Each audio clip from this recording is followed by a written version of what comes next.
warahmatullahi wabarakatuh. Hai guys, kenalin nama saya Mutiara Madani dari kelas SIREK 3C dengan NIM 09031182328013 dari Fakultas Ilmu Komputer Program Studi Sistem Informasi. Di video kali ini saya akan menjelaskan beberapa poin yang berkaitan dengan ilmu komunikasi. Di antaranya, komunikasi dalam teknologi, komunikasi antara manusia dan komputer, komunikasi data, dan peran komunikasi dalam cyber security dengan judul Peran Komunikasi dalam Dunia Teknologi dan Komputer. Sebelum saya bahas lebih lanjut, saya akan menjelaskan terlebih dahulu apa sih peran ilmu komunikasi dalam dunia teknologi dan komputer. Jadi, ilmu komunikasi ini sangat berperan signifikan dalam dunia teknologi. Tidak hanya dalam interaksi manusia, tetapi dalam pengembangan, penerapan, dan manajemen teknologi. Yang pertama pada pengembangan teknologi. Contohnya, perangkat lunak, yang dimana dalam proses pengembangan perangkat lunak ini, komunikasi sangatlah penting dalam anggota tim, kolaborasi antar programmer, desainer, dan manajer proyek, yang membutuhkan kemampuan komunikasi yang efisien, agar ide-ide atau teknisi mereka bisa diterjemahkan dengan baik dan menghasilkan produk yang sesuai dengan keinginan. Yang kedua, dalam penerapan teknologi, komunikasi ini digunakan untuk menjelaskan cara penggunaan teknologi dan risiko yang terkait. Dan yang terakhir, dalam manajemen teknologi, komunikasi digunakan untuk mengkoordinasikan tim agar tidak melakukan kesalahan. Jadi, tanpa komunikasi yang baik antara pengembangan, penerapan, dan manajemen teknologi ini, maka akan terjadi kesalahpahaman dan ketidaksesuaian. Untuk penjelasan yang lebih lanjut, mari kita bahas. Check it out! Komunikasi dalam pengembangan teknologi. Dalam proses pengembangan teknologi ini, komunikasi yang efektif dalam anggota tim sangatlah penting, mulai dari programmer, desainer, tim pengembangan, hingga project manager, yang dimana project manager ini memiliki tanggung jawab yang besar dalam proses pengembangan teknologi. Namun, mereka harus bekerja sama agar proyek dapat berjalan dengan lancar dan sesuai harapan. Setiap anggota tim harus berkomunikasi dengan efektif untuk memenuhi kebutuhan, mengatasi hambatan, dan menyelaraskan visi. Misalnya, project manager ini bertanggung jawab untuk menghubungi langsung dengan klien, dan mereka harus memahami apa yang diinginkan oleh klien. Selanjutnya, project manager harus menyampaikan informasi yang jelas kepada tim pengembangan. Namun, jika project manager tidak dapat menyampaikan informasi yang jelas kepada tim pengembangan, maka akan terjadi kesalahpahaman. Di dalam anggota tim pengembangan, komunikasi yang efektif antara tim programmer dan tim desainer sangatlah penting. Tim programmer harus memahami bagaimana desainer ingin fitur atau tampilan yang digunakan. Begitu juga dengan desainer, mereka harus memahami keterbatasan teknis programmer. Jika terjadi miscommunication, sistem mungkin tidak dapat dirancang dengan baik atau bahkan lebih buruk, dan aplikasi mungkin tidak dapat berfungsi dengan baik. Selanjutnya, saya akan memberikan contoh kasus komunikasi yang buruk yang dapat menyebabkan kesalahan dalam pengembangan sistem. Untuk contoh kasusnya pada pengembangan sistem ERP atau sistem Enterprise Research Planning untuk perusahaan manufaktur. Misalnya, di sebuah perusahaan manufaktur yang besar ingin mengadopsi sistem ERP untuk meningkatkan efisiensi operasional, terutama pada hal pengelolaan inventaris, manajemen produksi, dan pengelolaan pemesanan. Tim yang terlibat dalam proyek ini terdiri dari manajer proyek, pengembang perangkat lunak, konsultan ERP, serta berbagai pemangku kepentingan dari departemen produksi, logistik, dan keuangan. Jika terjadi miscommunication dalam proyek ini, maka akan menimbulkan beberapa masalah. Yang pertama, kurangnya dokumentasi yang jelas. Saat memulai pengembangan, project manager mendapatkan daftar kebutuhan fungsional dari tim manajemen perusahaan manufaktur, tetapi daftar itu tidak terdokumentasi secara rinci dan formal. Kebutuhan hanya dijelaskan dalam pertemuan yang singkat tanpa spesifikasi yang jelas. Yang kedua, tidak ada umpan balik rutin. Manajer proyek tidak mengatur pertemuan secara rutin dengan pemangku kepentingan, seperti tim operasional di lantai produksi atau tim logistik. Tanpa adanya masukan secara langsung, pengembang tidak tahu kebutuhan harian di lapangan. Sementara, tim manajemen perusahaan manufaktur hanya memprioritaskan kecepatan akses laporan keuangan dan integrasi dengan rantai pasokan. Yang ketiga, perbedaan pemahaman fitur utama. Tim pengembang hanya berfokus pada pembuatan sistem ERP yang kuat dari sisi perencanaan produksi. Akibat komunikasi yang buruk, yang pertama, keterlambatan proyek, yang kedua, biaya tambahan, dan yang terakhir, kepuasan pengguna yang rendah.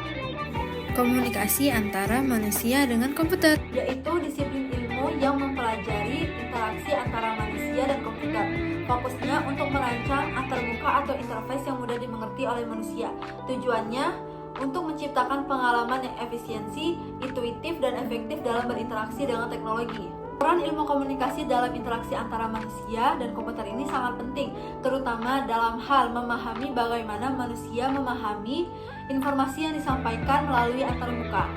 Ilmu komunikasi ini membantu para desainer untuk menerapkan prinsip-prinsip komunikasi visual, yaitu bagaimana pesan atau informasi yang disampaikan secara jelas, singkat, dan dapat diinterpretasikan dengan mudah oleh pengguna. Berikut beberapa prinsip-prinsip komunikasi visual design. Yang pertama, pengguna icon, yang kedua, warna dan kontras, dan yang terakhir, tipografi dan sederhana. Contoh aplikasi antarmuka yang user-friendly terdapat pada Google Search. Google Search ini merupakan aplikasi antarmuka yang user-friendly dan sederhana. Di dalam desainnya terdapat kejelasan informasi, hierarki visual, feedback cepat, dan konsistensi. Pada kejelasan informasi, halaman utamanya bersih, hanya menampilkan logo Google. Pengguna langsung memahami tugas utama, mengetik untuk yang dicari. Pada hierarki visual ini, di mana kotak pencariannya di tengah dan berukuran besar, menjadikannya elemen paling menonjol. Yang ketiga, ada feedback cepat. Setelah mengetik dan menekan enter, hasil pencarian langsung keluar dalam relevansi dan feedback manual dengan jelas. Dan yang terakhir, pada konsistensi. Setiap halaman hasil pencarian mengikuti tata letak yang sama, membantu pengguna familiar dengan navigasinya. komunikasi data, Proses pertukaran informasi dalam bentuk digital yang dapat terjadi baik antar komputer maupun komputer ke manusia. Di dalam konteks ini, data bertindak sebagai media komunikasi, di mana informasi yang relevan ditransmisikan, diolah, dan disajikan untuk mencapai tujuan tertentu. Ini mencakup komunikasi antar sistem atau seperti dalam jaringan komputer, dan penyampaian informasi ke pengguna melalui analitik dan visualisasi data. Berikut adalah penjelasan dari komunikasi antar komputer dan komunikasi dari komputer ke manusia.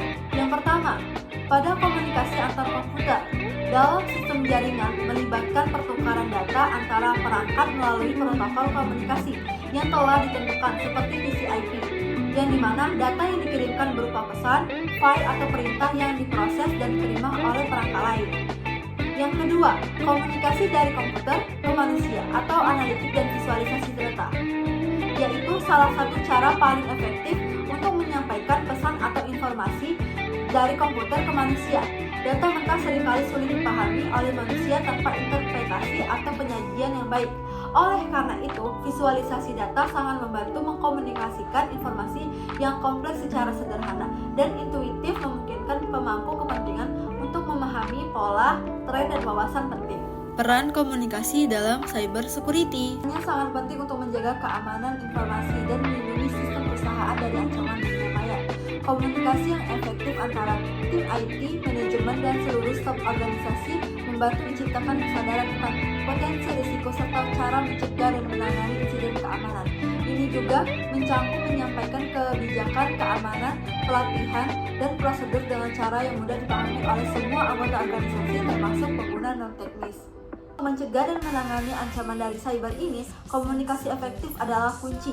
Perusahaan dapat meningkatkan kesadaran melalui edukasi, kampanye yang jelas, prosedur pelaporan yang mudah diikuti, untuk memastikan bahwa semua orang terlibat aktif dalam menjaga keamanan informasi dan sistem perusahaan. Selanjutnya ada juga beberapa cara agar kita terhindar dari ancaman cyber.